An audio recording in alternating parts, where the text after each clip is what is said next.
It starts with a sound deep in the trees, heavy footsteps, where there shouldn't be anything at all.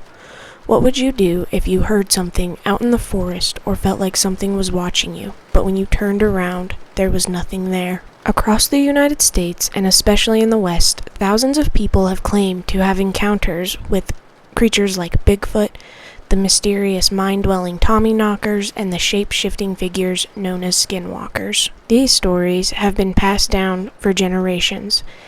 They're rooted in both frontier history and indigenous traditions, and they're often told in places where isolation and uncertainty are just part of everyday life. Even today, people continue to share these experiences. Some dismiss them as myths or exaggerations, but others are convinced something real is out there. So why do these stories stick around?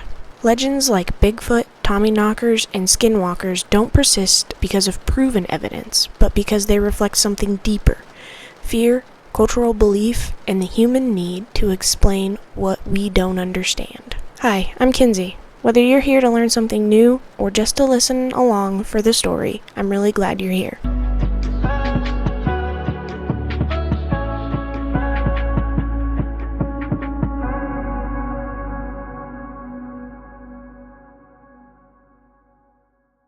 To understand why people believe in these creatures, it helps to start with what they are and where these stories come from. Let's start with Bigfoot. According to the Britannica, Bigfoot, also known as Sasquatch, is described as a large, hairy, human-like creature believed by some people to exist in the northwestern parts of the United States and Canadian forests. Stories of Bigfoot go back much further than modern sightings. Reports date back to early settlers in the 1800s, and even before that, indigenous communities had long-standing oral traditions about similar beings in the wilderness. These sightings are most often reported in remote forested areas, where isolation and limited visibility can make it difficult to clearly identify what's actually being seen. In environments like that, uncertainty can take over, and what someone thinks they saw can quickly become something much bigger. Now, let's talk about Tommyknockers.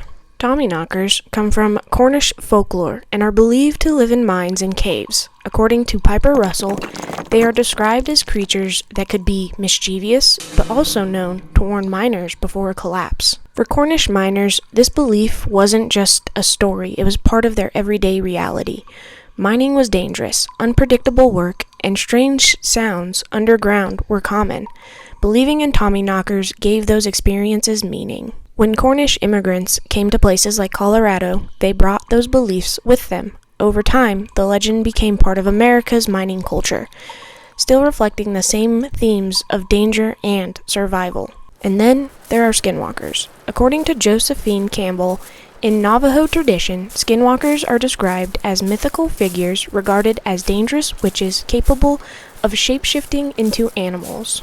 Unlike other cryptids, these stories carry deep cultural and spiritual meaning. Within Navajo culture, these beliefs are tied to moral boundaries and expectations about behavior.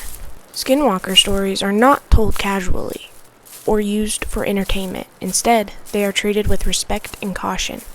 They serve as warnings and reflect important cultural values, which is why they continue to hold significance within the community. Understanding where these legends come from helps explain why they continue to exist. According to Michael Lorenzen, indigenous traditions regarding wild men or forested giants predate European settlement across North America. Lorenzen's research highlights these stories resembling Bigfoot existed long before modern sightings brought them into popular culture. Rather than being random myths, these early accounts were closely tied to the natural world and the unknown aspects of the wilderness, reflecting both a respect for nature and an awareness of unpredictability. As these stories were passed down through generations, they were gradually reshaped into what we now recognize as Bigfoot. The persistence of these stories highlights how cultural beliefs can evolve while still preserving their original meaning. The same idea applies to Tommyknockers. According to Piper Russell, the folk tale reportedly originates from the British Isles and was a popular myth among Cornish immigrants. For Cornish miners, these beliefs were deeply tied to their way of life. Mining was dangerous, and unexplained sounds could mean something serious. Believing in Tommyknockers gave miners a way to interpret those experiences. It wasn't just superstition, it was part of how they understood risk and survival. When those miners came to the United States, they brought those beliefs with them, allowing the legends to spread and adapt while still holding onto its original meaning. Skinwalker stories, however, function a little differently. According to Josephine Campbell, Skinwalker legends are deeply rooted in Navajo culture and are tied to spiritual beliefs and moral boundaries. These stories are culturally significant because they are tied to the spiritual teachings about behavior and consequences.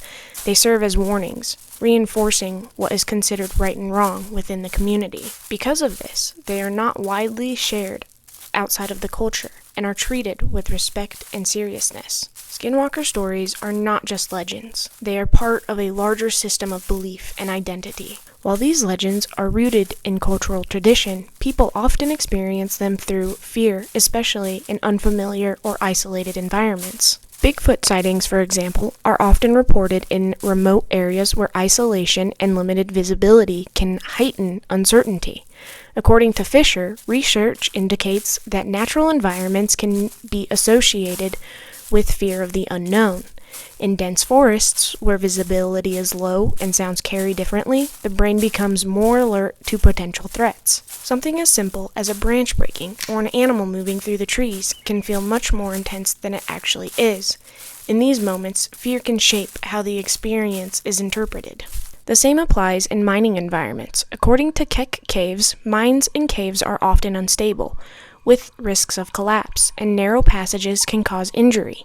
In these conditions, fear is already present. Unexplained sounds like shifting rocks or distant echoes can feel threatening. For miners, attributing those sounds to Tommyknockers helped make sense of the constant danger around them. Fear didn't just exist in these environments, it helped shape the belief. Encounters associated with skinwalkers are also influenced by fear, especially in situations where visibility is limited and explanations are unclear. According to Fisher, individuals feel least safe in places with blocked views and multiple hiding places for potential offenders. In these environments, people are more likely to feel watched or feel unsafe. That emotional response can shape how they interpret what they experience, even if nothing else is clearly seen. That feeling alone can make the encounter seem real and threatening. Fear doesn't just shape the experience, it also influences how people try to explain what happened afterward. One reason Bigfoot legends persist is because people naturally look for explanations when faced with uncertainty. According to Coffey, cognitive biases such as confirmation bias and pattern recognition play a significant role in the belief of cryptids. When someone encounters something unusual, they're more likely to interpret it in a way that matches what they already believe. In unclear situations, the brain feels missing information. That's how shadows, movement, or distant sounds can be interpreted as something much more significant than it really is. The same idea applies to Tommyknockers. Coffey says pattern recognition is the brain's way of finding order in chaos. In mines, natural sounds like shifting rocks or collapsing debris can easily be misinterpreted. In dangerous environments, those sounds feel meaningful. Miners were more likely to interpret them as warnings rather than random events. Over time, these interpretations were shared and reinforced, turning individual experiences into a collective belief. The belief in skinwalkers is also shaped by memory and perception. Coffey says eyewitness accounts often fuel belief in cryptids despite their unreliability. As people retell their experiences, details can change or become exaggerated. Over time, those changes can make encounters seem more supernatural than they originally were. In addition, Coffey says that media and pop culture have played a pivotal role in popularizing cryptids. Shows like Finding Bigfoot or Skinwalker Ranch present these stories in a way that captures attention and spreads them to a wider audience. As a result, these legends continue to grow, even for people who have never experienced anything themselves. In the end, stories of Bigfoot, Tommyknockers, and Skinwalkers are not just about mysterious creatures hiding in the shadows. They are reflections of the people who told the stories. Rooted in cultural traditions, shaped by fear, and reinforced by the human need to explain the unknown. These legends continue to persist across generations. There may be no definitive proof that these creatures exist, but the experience and beliefs surrounding them feel very real to those who encounter them. These stories reveal more about human nature than the creatures themselves. They show how people search for meaning in uncertainty and comfort in explanation. And maybe the real mystery isn't whether these creatures exist, but why we continue to believe that they might. Again, I'm Kinsey, and if you were here to learn something new, or just along for the story, either way, I hope that you enjoyed it. While we may never know if these cryptids exist or not, I hope that you enjoyed today's podcast, and we'll see you in the next one.